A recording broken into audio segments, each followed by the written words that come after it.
There's no other forum for graduate study that's quite like the International Fellows Program because it brings together people who have been engaged in their narrow professional studies and enables them to debate some of the issues that they've taken up among their peers from other schools, looking at the big problem of how the international system has evolved in the past half century, how it's going forward.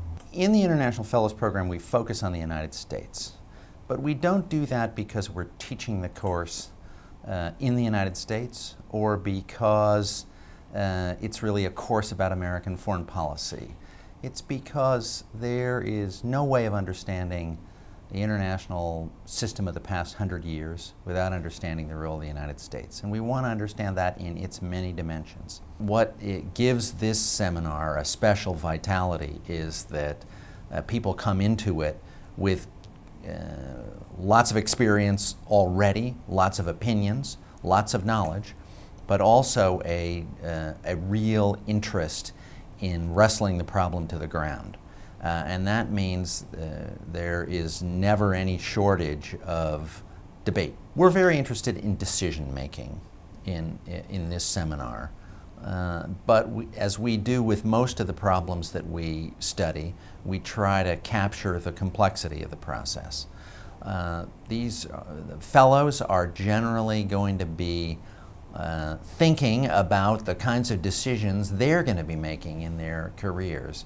And so digging into a complicated historical decision where we try to get at the political context, the bureaucratic forces arrayed against each other, divisions among the president's advisors, the conflicting perceptions of allies, the changing international economic environment, resource constraints. That kind of investigation gives students a sense of how hard it is to actually get a decision right in any political process. I rarely have to convince students to take the International Fellows Program. Students are trying to convince us to have the opportunity to join the program.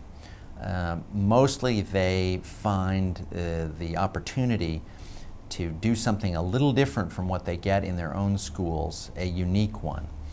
They find a break from the narrow professional studies that they're doing in their individual programs, a chance to look ahead to their own careers by looking backward in time, to understand in a broader way the issues that they might have been studying in law school or business school and the public health school, and to put them into a particular context, that is, how they relate to the international system of the past half century and the next half century.